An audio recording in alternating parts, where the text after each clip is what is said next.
enfermedades avanzadas, ¿no? Enfermedades muy avanzadas, donde ya no hay, ya no tenemos una capacidad curativa para ellos, ¿no? Entonces, estos cuidados están dirigidos básicamente a mejorar su calidad de vida, como qué, por ejemplo, como controlar el dolor, ¿no?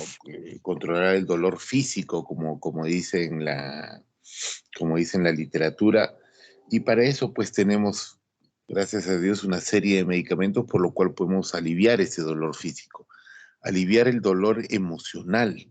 Imagínense la carga emocional que tiene el paciente y la familia cuando tiene una enfermedad avanzada, y no solamente una enfermedad avanzada como cáncer, ¿no? Porque inicialmente pensamos que los cuidados paliativos solamente es para el cáncer, no. Los cuidados paliativos podemos brindarlos a los pacientes con alguna enfermedad avanzada, ya sea un EPOC avanzado, un EPID, una falla cardíaca, un cirrótico Child C, ¿no?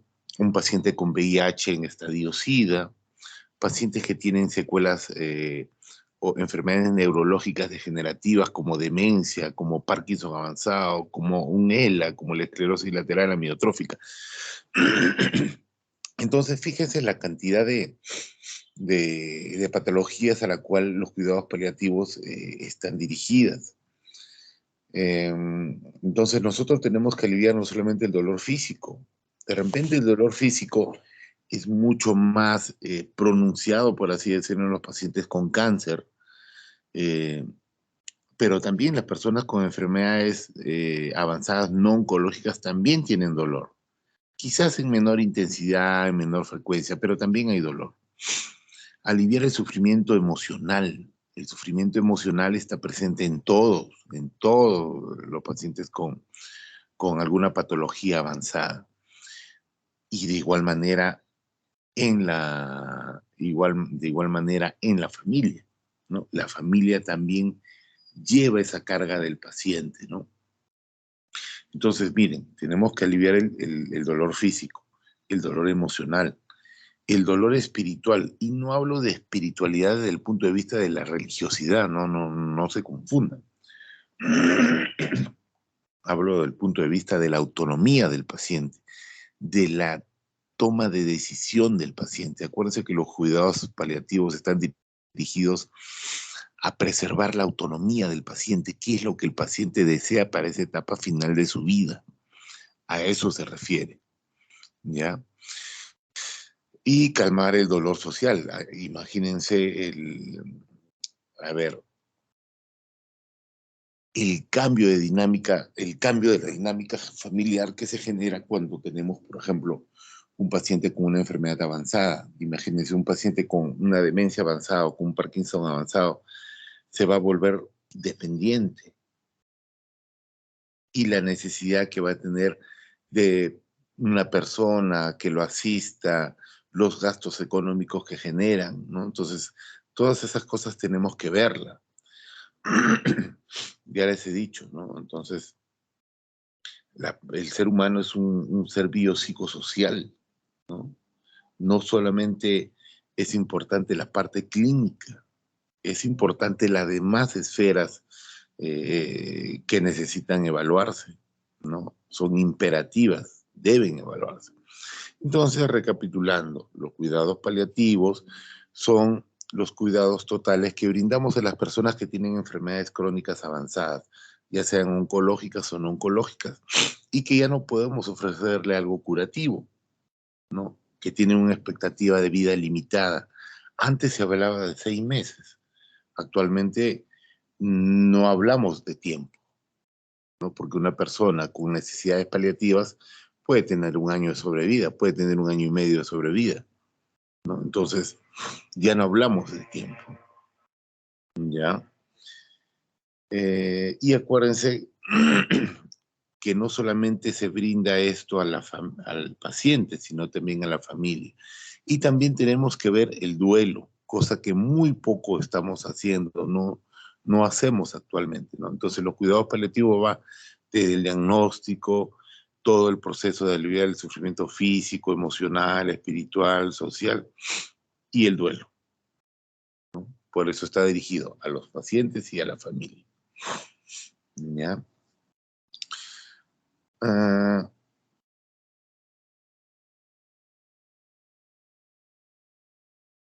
Como le vuelvo a repetir, los cuidados paliativos nacieron básicamente, o nacieron pues con los pacientes con cáncer, ¿no? Para ellos básicamente fue creado. Pero posteriormente esto fue cambiando y está dirigido también a pacientes con enfermedades crónicas no oncológicas, pacientes cirróticos en estadios avanzados como un Child-C, pacientes con VIH en estadio SIDA,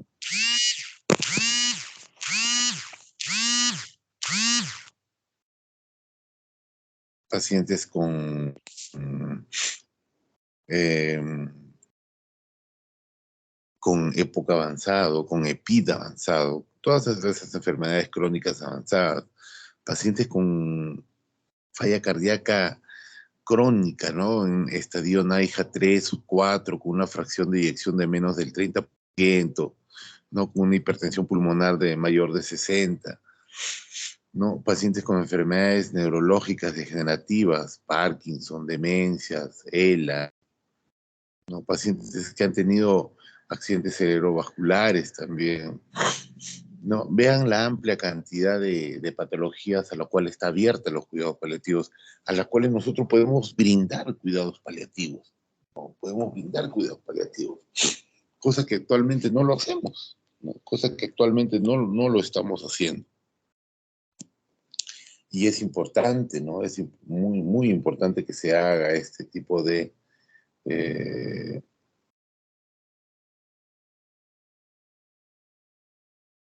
es muy importante que se haga este tipo de evaluación del paciente, esta forma de enfoque del paciente, ¿no? Muy bien. Habiendo hecho ese preámbulo, empezaremos a desarrollar la clase. ¿Alguna pregunta hasta acá?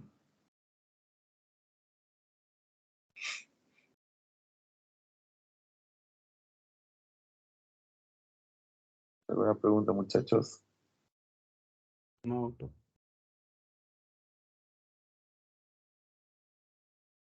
Muy bien. Avanza.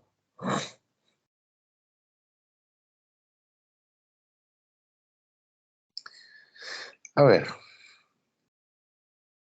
La medicina ha ido deshumanizándose con el tiempo, ¿no? Ha ido perdiendo su esencia, ha ido perdiendo esa capacidad de acompañamiento que debemos de tener. Lo ha ido perdiendo.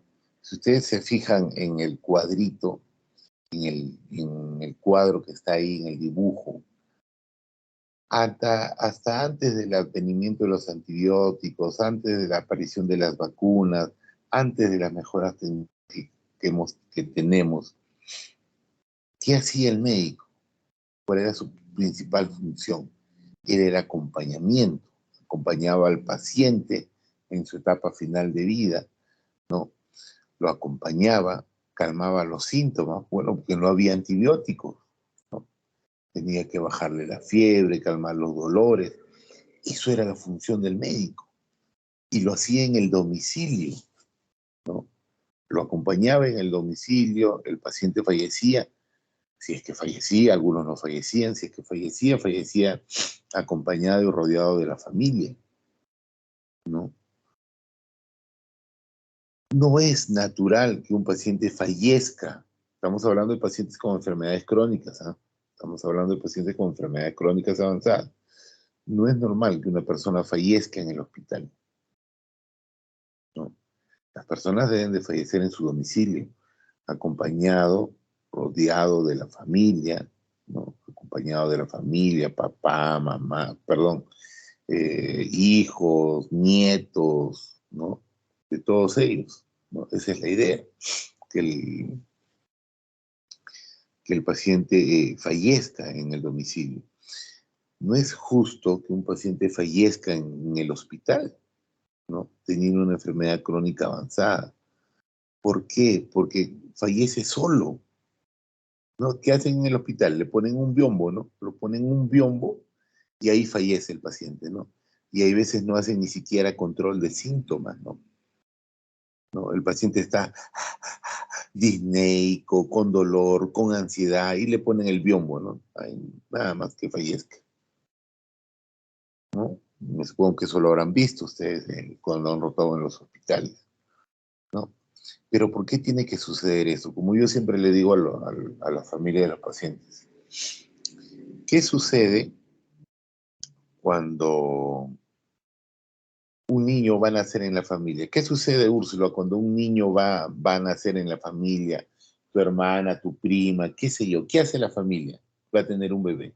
¿Qué hace, Úrsula?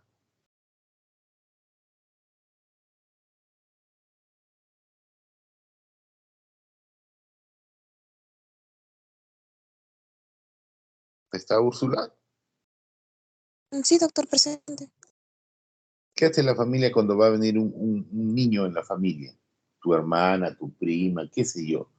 Está gestando. ¿Qué hace la familia? ¿Qué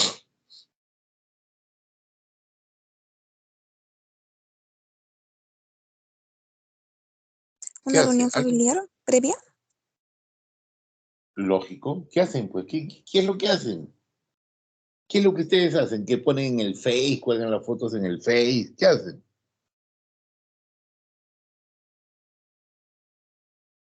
¿Nadie se ha tenido hermanos ni sobrinos que han dado a luz? Celebran o se preparan, doctor. Celebran, se preparan, ¿no? Para hacer el baby shower, para dar el recibimiento al nuevo miembro de la familia, ¿no?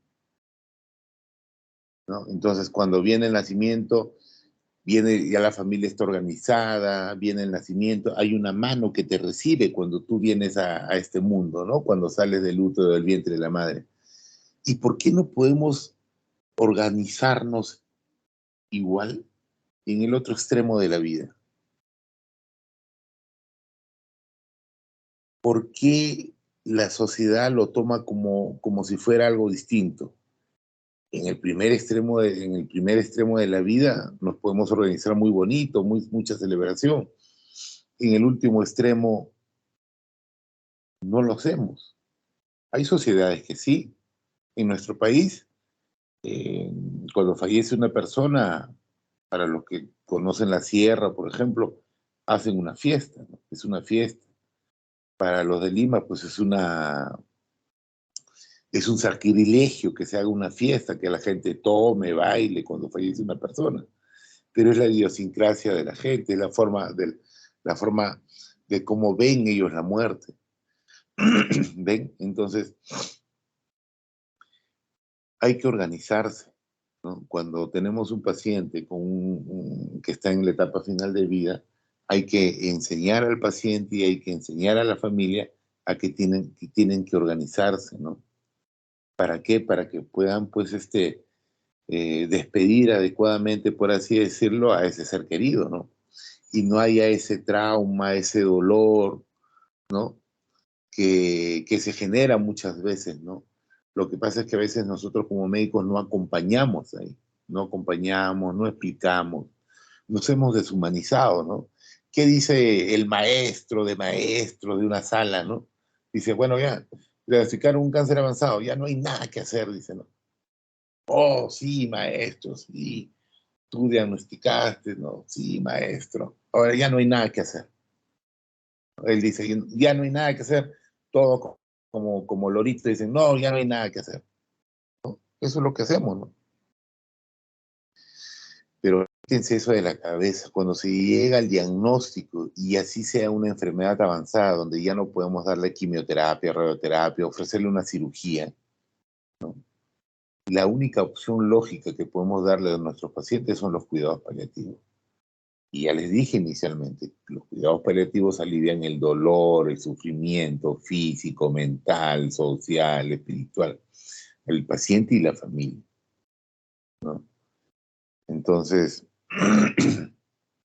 tenemos que, tenemos que eh, cambiar la visión, ¿no? Hacer que vea la familia, cambie esa visión de ver el tema de la muerte, ¿no? Entonces, por eso es muy importante. Entonces, nos hemos deshumanizado tanto, ¿no? Que ahora pues dicen, no, ya no hay nada que hacer. No, no, no, no. Al contrario, hay mucho más que hacer. Hay mucho más trabajo. Es parte de nuestro trabajo llegar al diagnóstico. Actualmente es mucho más fácil llegar al diagnóstico con todo el avance tecnológico que tenemos, ¿no? Es mucho más fácil, ¿no?, que anteriormente. El tema es trabajar con el paciente y con la familia cuando se llega al diagnóstico y no tenemos nada que ofrecerle.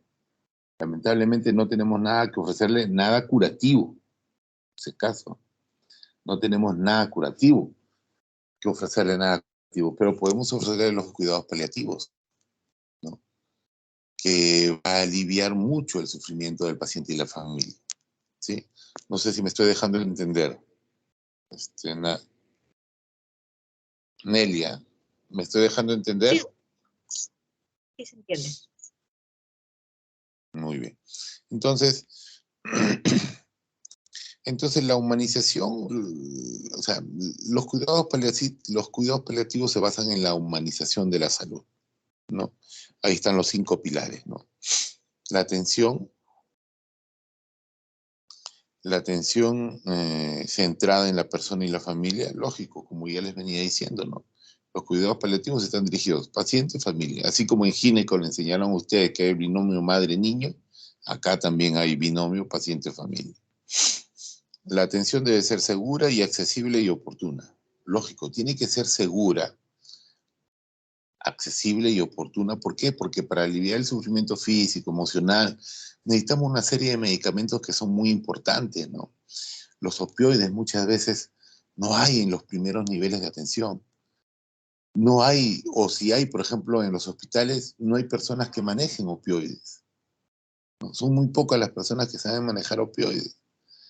Y los que en algún momento utilizan o quieren utilizar, dicen, no, eso es malo, ¿no? Eso es cuando ya la persona se está muriendo, ¿no?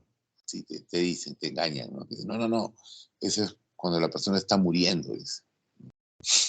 Los opioides podemos darle desde el diagnóstico del paciente si lo ameritara, pues, ¿no? Si tuviera un dolor intenso, ¿no?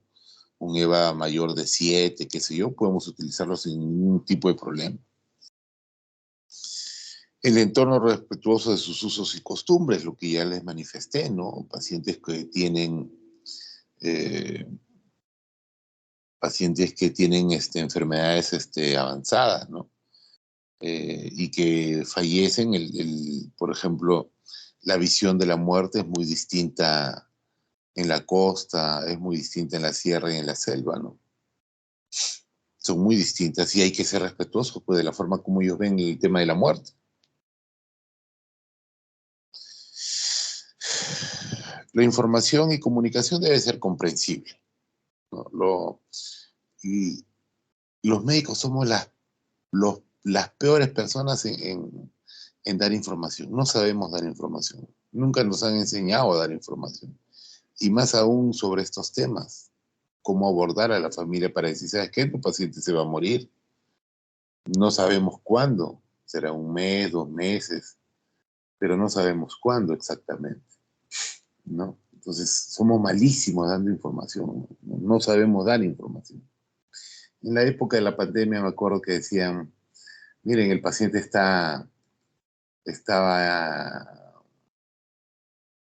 tenía una tomografía casi el 90% del pulmón tomado con COVID, estaba con cánula de alto flujo a dosis tope, ¿no? Y saturaba con lo justo 80%, 78%, disneico, con taquineico, con una frecuencia respiratoria de 30, 32, hipotenso.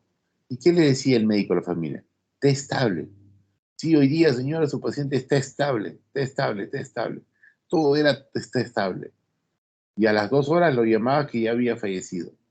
Pero doctor, me dijeron que mi paciente estaba estable. ¿Tú crees que un paciente hipotenso, taquipneico, con cánula de alto flujo, con con una tomografía donde está tomada el 90% del pulmón esté estable? O es como a veces en la SUSI, ¿no? El paciente está intubado con noradrenalina en 20. ¿No? No tanto en las UCI. Las UCI manejan un poquito, en emergencia, por ejemplo, ¿no? El emergenciólogo dice, no está estable. ¿Tú crees que una persona en ventilación mecánica con noradrenalina en 20 pueda estar estable? Entonces, somos malísimos dando información, malísimos. La atención es personalizada y respetuosa pues, con sus costumbres, ¿no? Acuérdense que el tratamiento en los pacientes con cuidados paliativos, el tratamiento es individualizado, ¿ya? El tratamiento debe ser individualizado. Avance.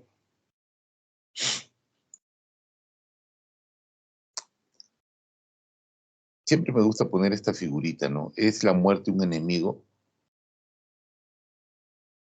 ¿Qué opinas, Annalí?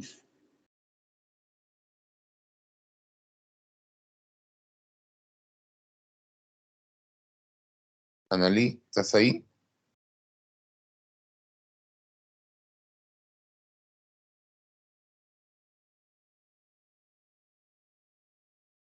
Annalí.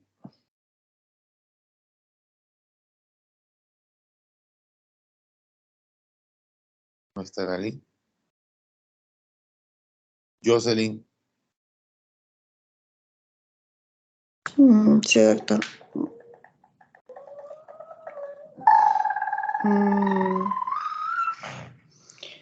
Más que nada en la imagen puedo ver que está como un médico y no en donde no se ve lo que está con el paciente que le agarra, pero que está ahí a la par con la muerte. Uh-huh. La pregunta, ¿es la muerte un enemigo? ¿Qué está haciendo el paciente?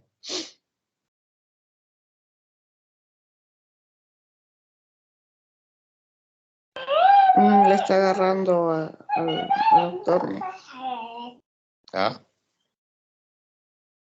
Está echado agarrándole al doctor, como que sufriendo, agarrándole al doctor. ¿Agarrándole al doctor para qué? ¿Ayudándolo o ayudándole a la muerte?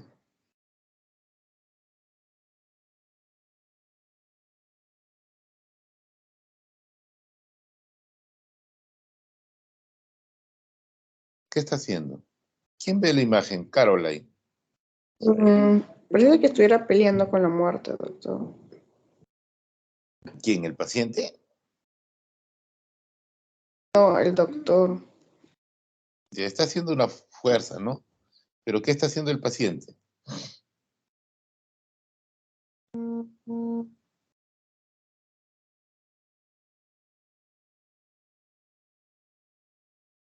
¿Qué quiere el paciente?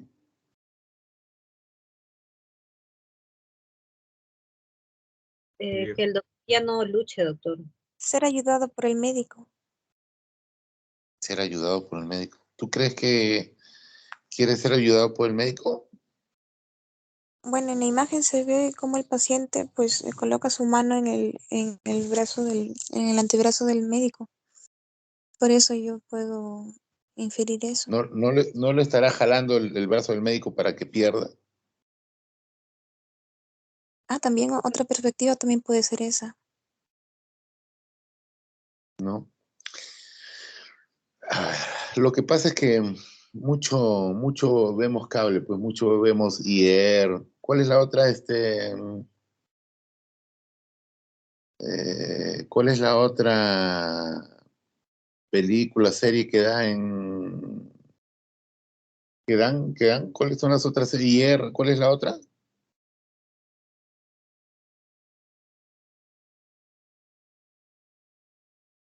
¿Cuáles otras series que ven en la televisión?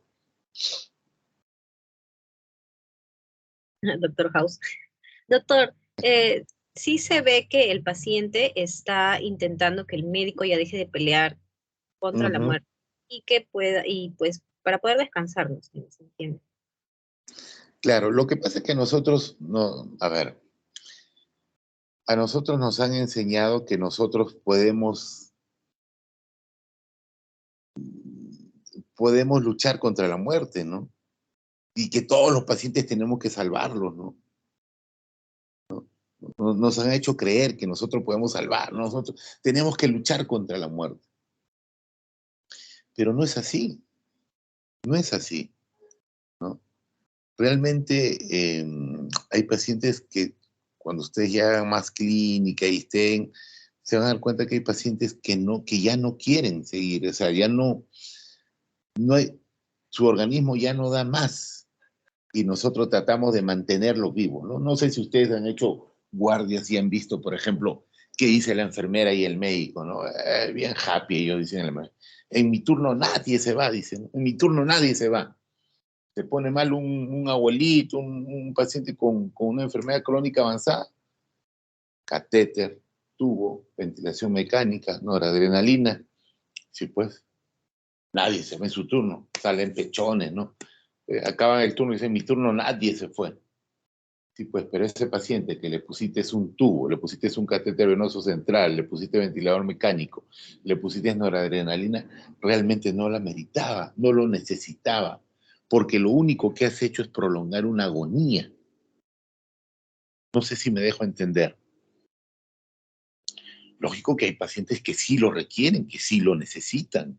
O sea, estamos hablando de pacientes con enfermedades crónicas, no vayan a confundir.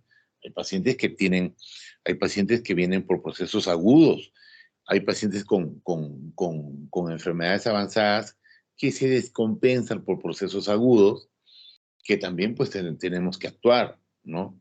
Estamos hablando de pacientes con enfermedades crónicas muy avanzadas y que no requieren, que no son tributarias pues, de ventilación mecánica, ni de catéter, ni de nada, pero que aún no siendo tributarias de estos procedimientos invasivos, lo hacen en las salas de emergencia. No sé si se entendió. Sí, ¿Se doctor. entendió la idea? Se entendió la idea, ¿no? Sí. ¿No? Entonces, a veces, ¿qué hacemos? Solamente prolongamos la agonía en esos pacientes. Prolongamos la agonía. Y eso, pues, eso no es salvar la vida, ¿no? Eso es prolongar una agonía. Y eso va en contra de nuestro juramento, va en contra del Código de Ética del Colegio Médico, que también en el artículo 51, 52 habla sobre los cuidados paliativos y sobre, bueno, como nuestro Código de Ética todavía está un poco retrasado, habla de la limitación del esfuerzo terapéutico. Dicho sea de paso que eso ya cambió, ya no es. Entonces, ahora se habla de adecuación al esfuerzo terapéutico y ahora últimamente a reorientación al esfuerzo terapéutico. Entonces, entonces a veces cometemos eso, ¿no? Hacemos barbaridades y medias y solamente prolongamos la agonía del paciente, porque ese paciente igualito, bueno, vivirá pues 6 horas más, igual va a fallecer. Entonces, ¿cuál es la idea de cometer toda esa situación para prolongar una agonía? No hay forma, no hay manera. Muy bien. Avanza. Esto es para que ustedes vean, ¿no? Las estadísticas. La primera causa de muerte en el país están las enfermedades oncológicas, ¿no? Es la primera causa de muerte en el país. Pero vean, posteriormente vienen enfermedades infecciosas, si no me equivoco, no veo bien, ¿no? Pero a partir de la tercera causa de muerte, miren, son enfermedades crónicas, enfermedades del corazón, diabetes, enfermedades respiratorias, enfermedades del hígado, hipertensivas, insuficiencia renal. Vean la cantidad de enfermedades crónicas. Entonces, si ustedes no tienen las cosas claras para estos próximos años que se vienen, porque la carga de enfermedad crónica que vamos a tener es pero abismal. Y si ustedes no saben discernir adecuadamente, va a suceder esto. Avancen.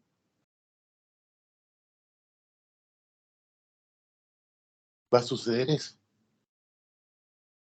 Abajo el sistema de salud, que van a ser ustedes, porque ya nosotros estamos viejitos, ya 10, 15 años más y ya,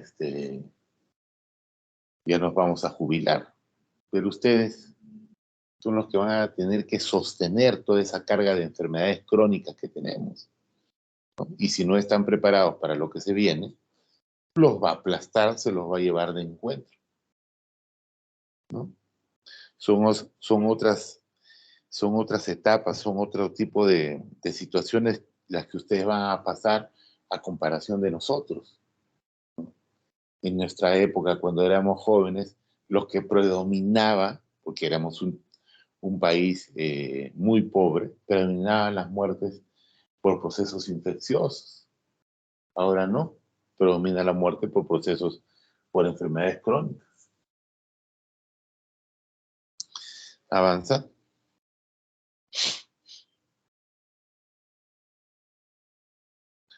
Bueno, ya habíamos visto, ya habíamos hablado de esto. ¿Qué son los cuidados paliativos? Son los cuidados activos totales de las enfermedades que no tienen respuesta al tratamiento curativo, con el objeto de conseguir una mejor calidad de vida posible, controlando los síntomas físicos, psicológicos y las necesidades espirituales y sociales de los pacientes y la familia. Acuérdense que el cuidado paliativo no solamente se brinda al paciente, sino a la familia. Y también tiene que ver con el duelo. Acuérdense, el duelo también tiene que ser llevado por nosotros. Avanza. Ya hablamos de la población beneficiaria, toda paciente con enfermedad oncológica avanzada y también con enfermedades crónicas no oncológicas, ¿no? Ahí ustedes ven demencias, Parkinson, ELA, accidentes cerebrovasculares, insuficiencia cardíaca crónica, cirrosis hepática, enfermedad pulmonar crónica, los EPOC, los EPIP, la fragilidad avanzada, la enfermedad renal crónica, las neoplasias, el VIH-Sida y, bueno, el COVID-19 en esta pandemia, ¿no? No sé si hay alguna pregunta hasta ahí. ¿Está claro? ¿Se está entendiendo?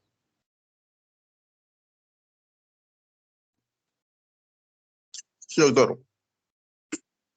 Sí, doctor. Muy bien. Avancen.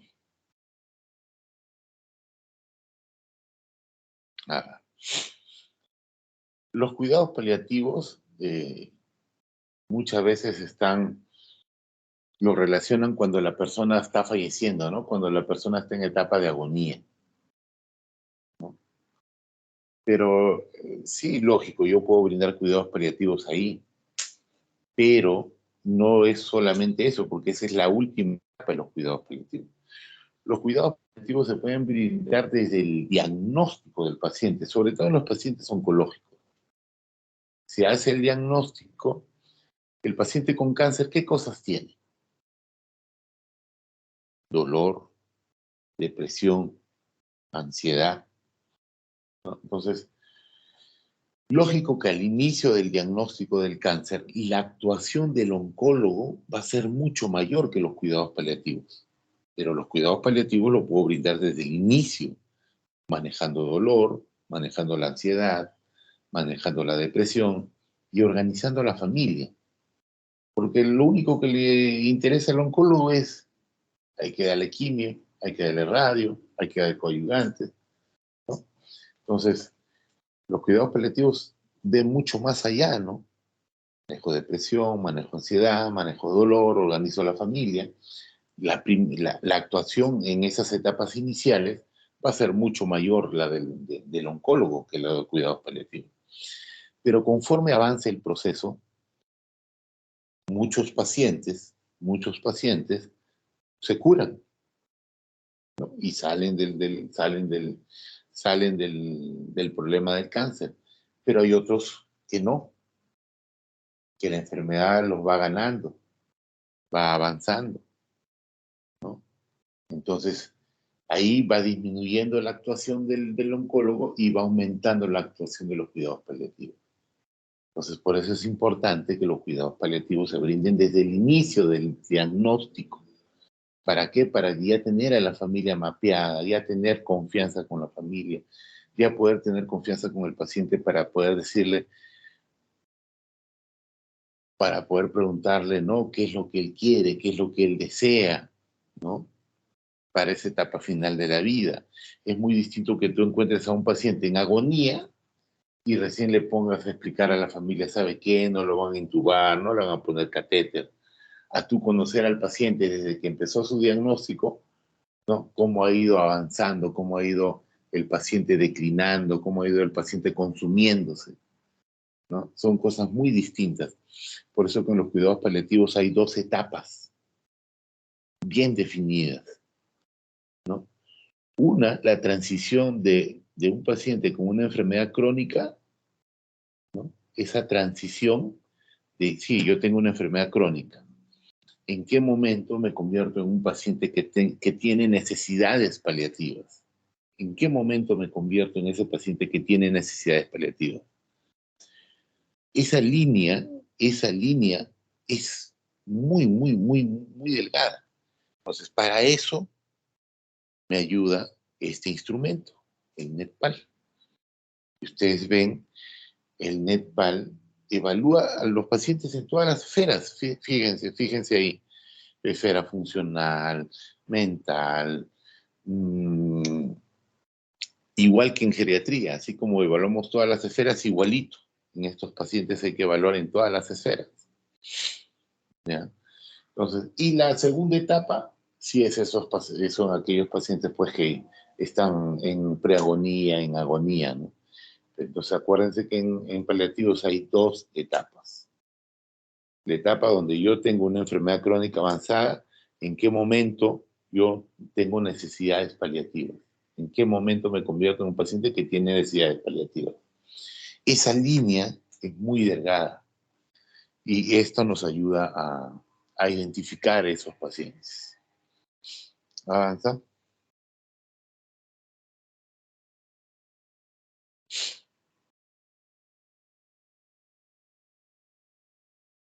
Bueno, esto es para ver, ¿no? En el mundo, 40 millones de personas requieren cuidados paliativos por año. 40 millones. 40 millones.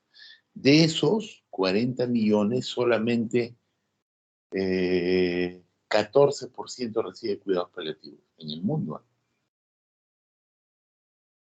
14%. En nuestro país requieren cuidados paliativos alrededor de 150.000 personas al año. 150.000.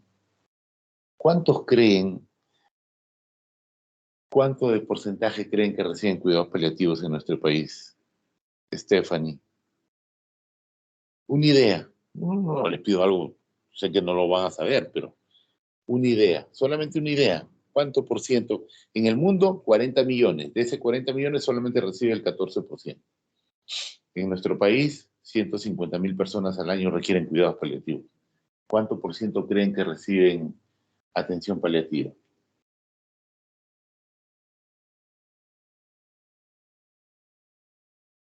¿Alguien?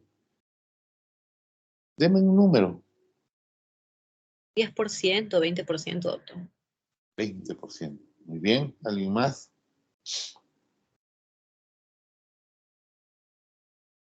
¿Alguien más? 10%. ¿Alguien más? ¿Alguien da más, da menos?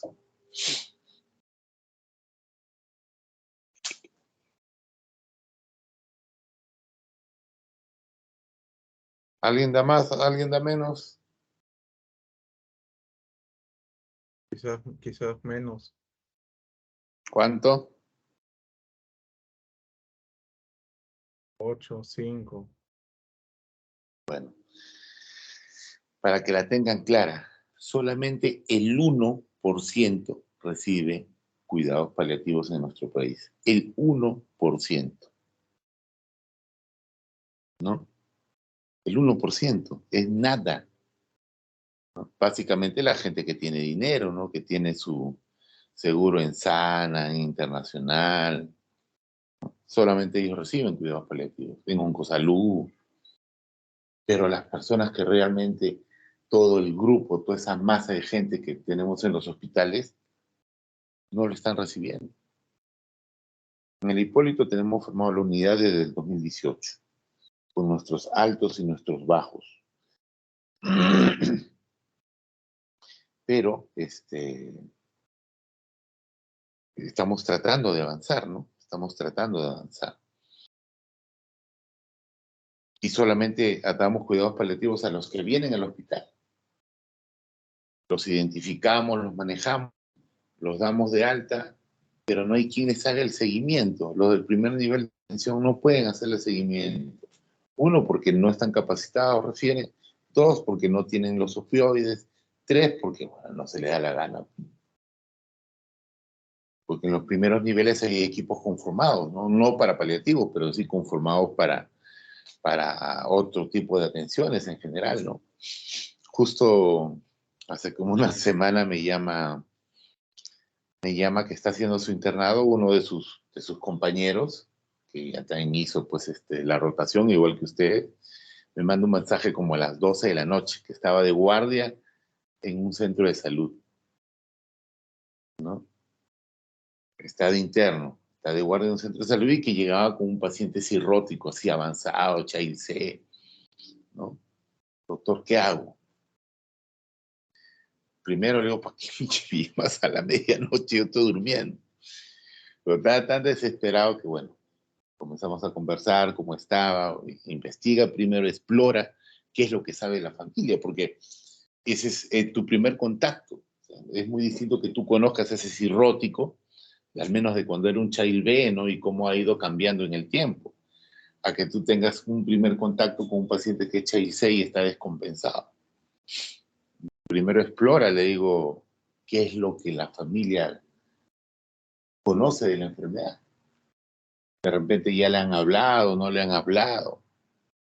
Primero tienes que explorar, porque tú no puedes tomar una decisión sin conocer lo que la familia, lo que la familia sabe, ¿no? Porque al paciente no le vas a preguntar porque está encefalopático, está séptico, qué sé yo, ¿no?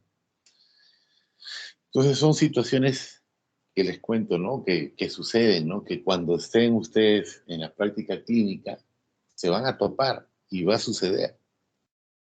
Entonces es muy importante que esto todavía comiencen a verlo, procesarlo.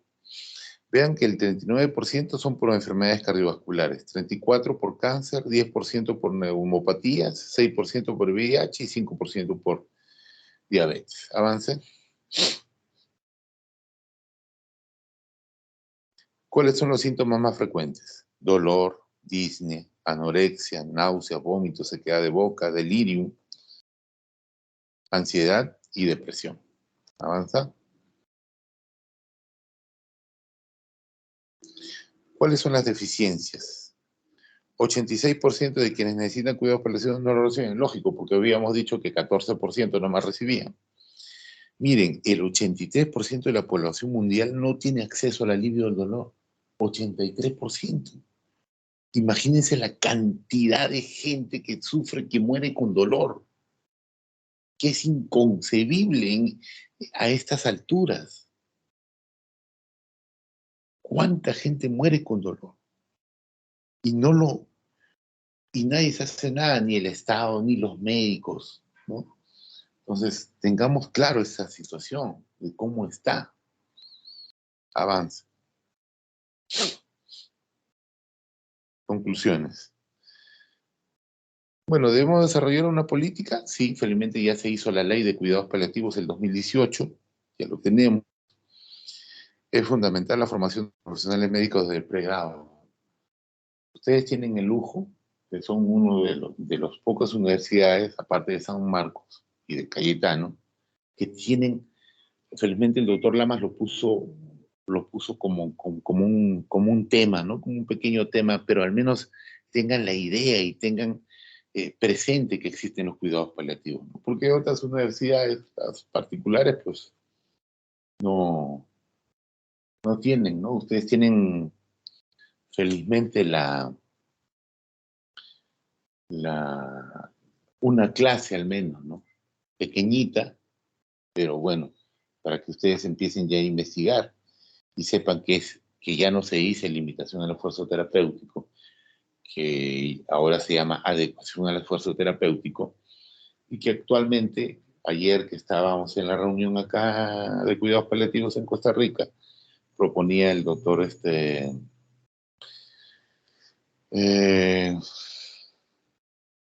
me olvidó su apellido del maestro que trabaja en Estados Unidos, no debería llamarse tampoco adecuación, sino reorientación al esfuerzo terapéutico. Porque cuando ingresa un paciente, por ejemplo, a la hospitalización, yo tengo un objetivo, ¿no? Pero ese paciente en el transcurso de la hospitalización, ese objetivo puede cambiarse. Entonces tengo que reorientar el esfuerzo, ¿no? Mi esfuerzo terapéutico inicialmente fue la parte curativa, recuperativa, pero en el proceso no se puede dar, ¿no? Entonces tengo que reorientar mi esfuerzo terapéutico, ¿no? Realmente a los cuidados paliativos, ¿ya? Promover el conocimiento práctico de los profesionales para brindar atención que responda a las necesidades y expectativas del paciente y la familia. Revisar las leyes y procedimientos para mejorar el acceso a la analgesia de los opioides. Estamos en pleno siglo XX, los opioides son reantiguos, los opioides no aceleran la muerte, los opioides no producen depresión respiratoria, los opioides no producen que te vuelvas adicto, los opioides no matan, pero estamos en este siglo y la gente sigue pensando igual. Y lo peor, bueno, yo puedo aceptar que las personas puedan aceptar porque me dicen, doctor, no me dé morfina porque eso dan a los que se mueren. No. Todavía tienen ese concepto las personas, ¿no? Y por ejemplo me dicen, ya, entonces te voy a dar oxicodona. Ya mejor, doctor, deme oxicodona. Y ellos no saben que la oxicodona es 2 veces más potente que la morfina, ¿no? Yo lo puedo aceptar de los pacientes, pero no puedo aceptar de los médicos. Supuestamente ustedes ya han llevado farmacología, ¿no? Ya han llevado farmacología, ¿no? Sí, doctor. Entonces, me supongo que ya habrán visto dolor en farmacología, ¿no? Ya habrán visto opioides, ¿no?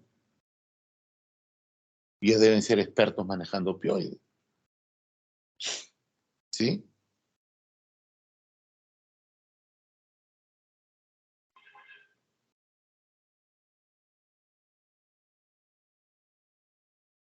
Sí, hemos visto el tema en parte.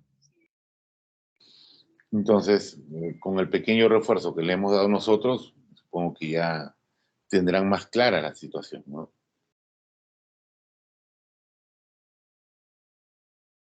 Muy bien, avanza.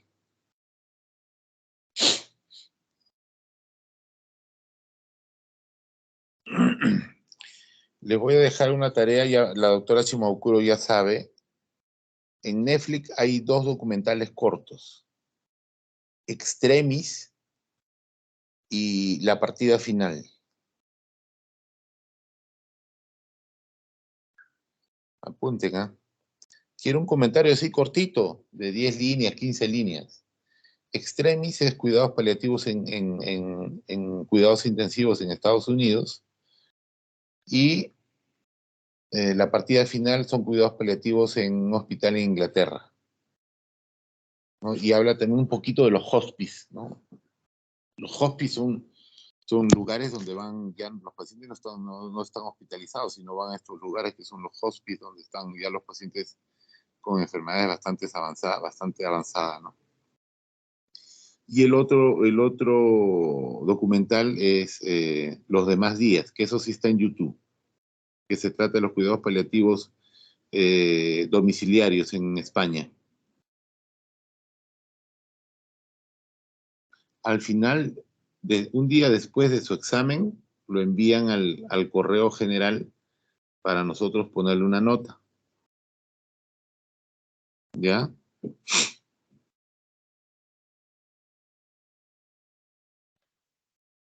Está bien, doctor. Doctor, son 2 mencionó en Netflix, Extreme, Sí. Partida Final, y en YouTube los demás días. Esos son, ¿verdad? Los demás días, ¿ya? No quiero a ver, no quiero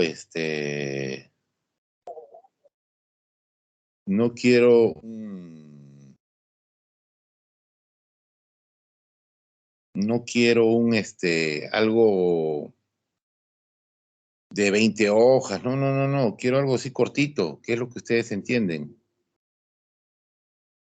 Su comentario, así, 10 líneas.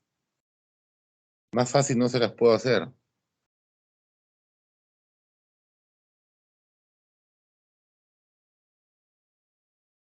Y eso, doctor, se lo enviamos solo a su correo, ¿no?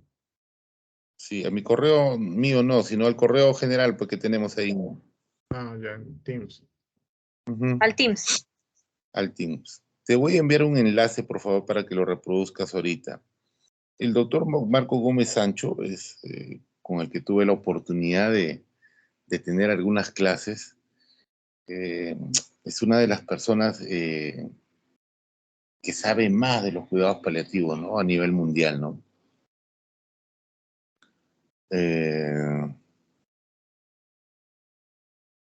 Hay una premiación donde él explica así en una forma muy clara y sencilla qué son los cuidados paliativos. No sé si lo puedes explicar.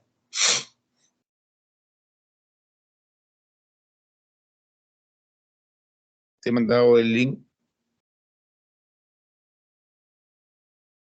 Ah, está bien, doctor. Ahora lo proyecto.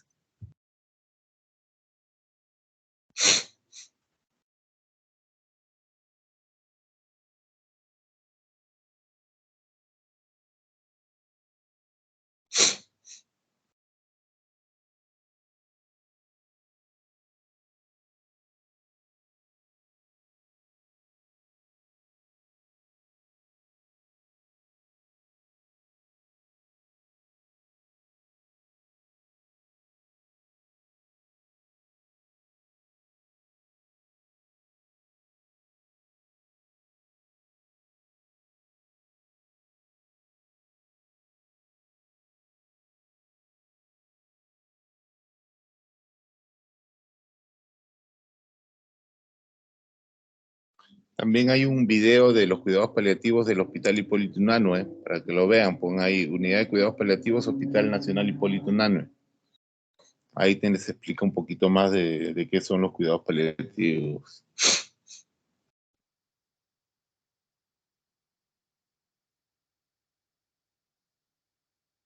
Acompañan a los pacientes en ese final de su vida y les quitan angustia y sufrimiento innecesario.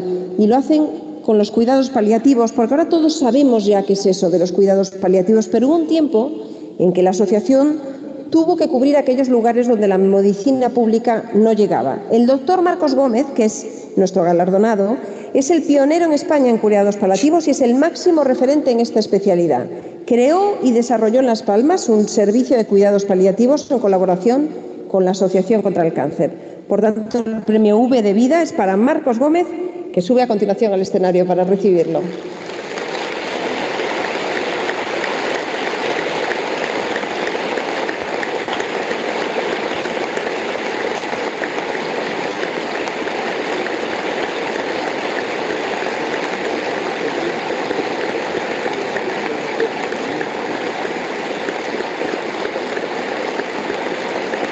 Y ahora es su turno para dirigirnos unas palabras.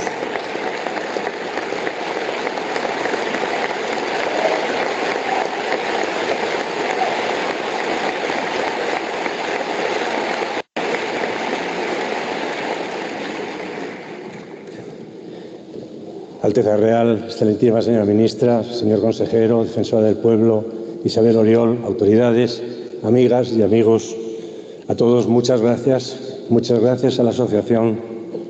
Aunque tengo poco tiempo, no me importa emplear un minuto de los 3 que tengo en dar las gracias. Y no solamente por este galardón que recibo en nombre de todos los profesionales españoles que se dedican a la noble tarea de ayudar a los pacientes al final de la vida. Además,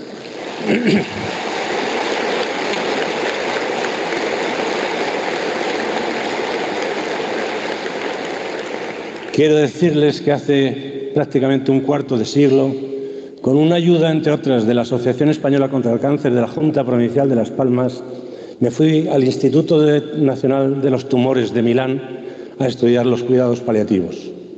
A mi regreso, estaba volviendo de Inglaterra la condesa de Elda, María Fernanda Méndez Núñez Gómez Acebo, en paz descanse. Repito, a la sazón presidenta de la Asociación Española contra el Cáncer, venía muy influenciada por los hospices ingleses y le presenté un programa de asistencia domiciliaria para que los pacientes pudieran morir en sus casas.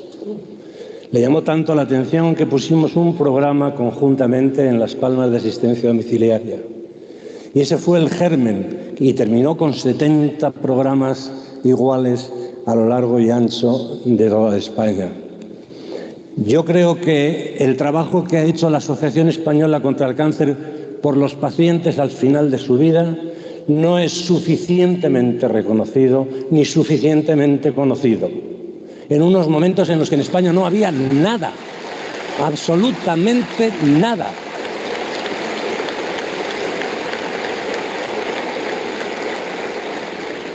Les estoy hablando de hace 25 años, el año 1989.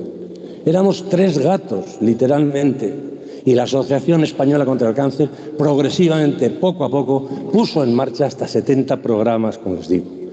Le traduje el programa del voluntariado asistencial a los pacientes terminales, el reglamento de los voluntarios, y puso también en aquel momento en marcha el programa de los voluntarios específicamente asistenciales para acompañar a los pacientes. Mi recuerdo para María Fernanda, Cecilia, Isabel, todas las presidentas que han seguido apoyando la tarea de los cuidados paliativos. Me parece bonito que la V de vida se relacione con los cuidados paliativos, porque en contra de lo que mucha gente cree, no ayudamos a morir a los enfermos, les ayudamos a vivir hasta el último instante, intentando mantener o mejorar la calidad de vida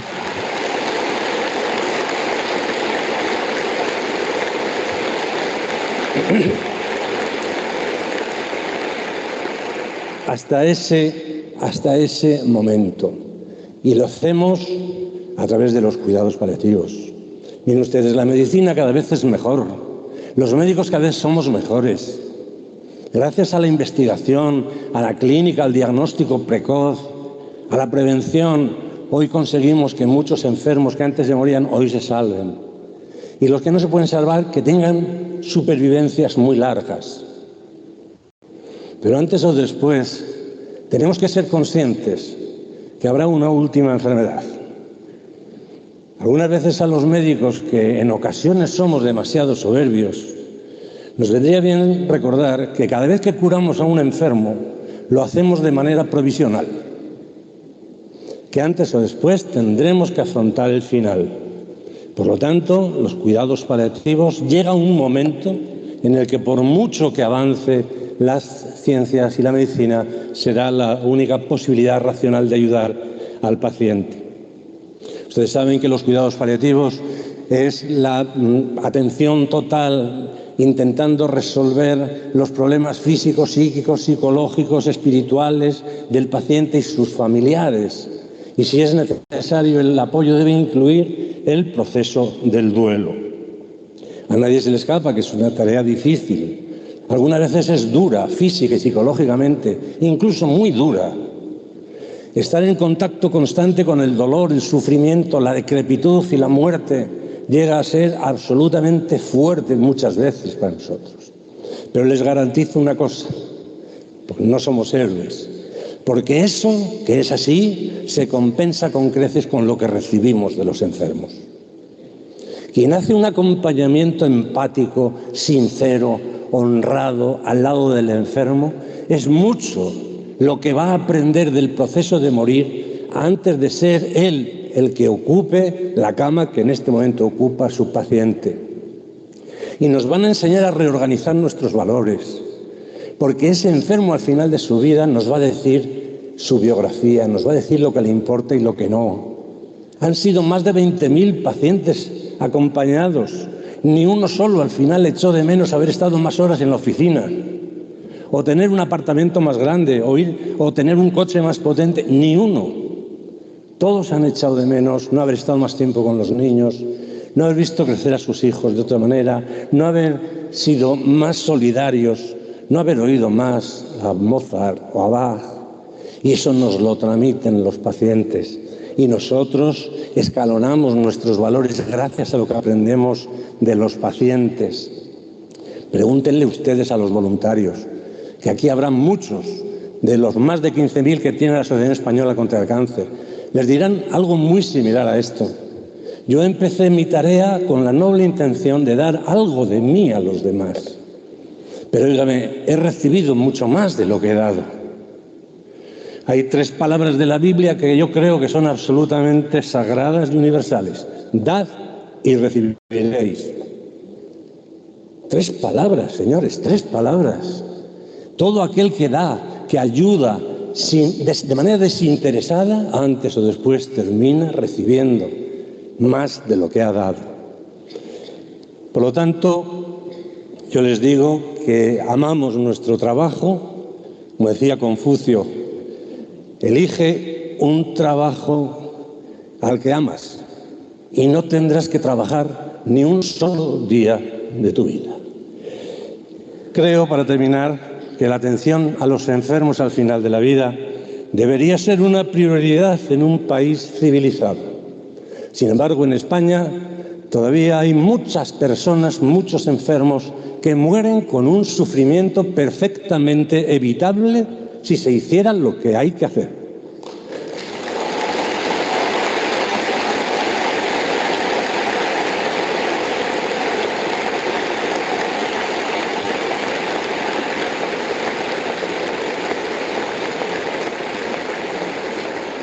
Creo sinceramente que recibir una adecuada atención profesional y humana de calidad al final de la vida no debería considerarse un privilegio, sino un auténtico derecho humano.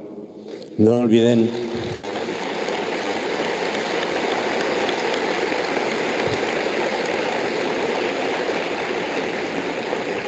nunca olviden ustedes que los cuidados que un pueblo suministra a sus ciudadanos más pobres, más indefensos, más frágiles, más viejos, más enfermos, es un indicativo de su grado de civilización. Muchas gracias.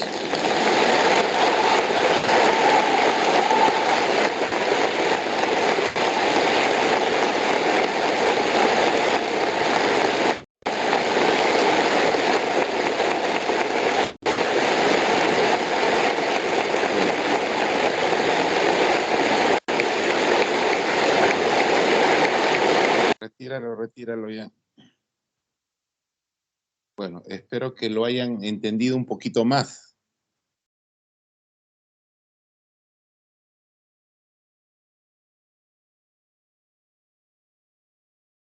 ¿Se entendió más o menos qué son los cuidados paliativos ahora?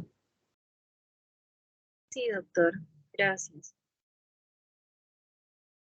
Ya. Ahora van a ver esos 2 documentales en Netflix. Extremis es con X, ¿ah? Extremis.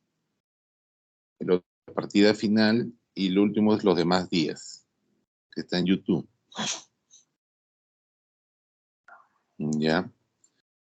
No sé si hay alguna pregunta.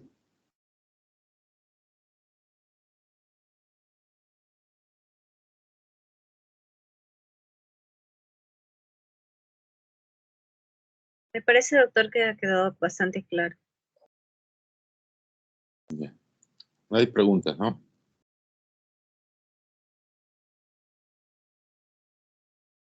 Muy bien, muchachos. Entonces nos vemos mañana.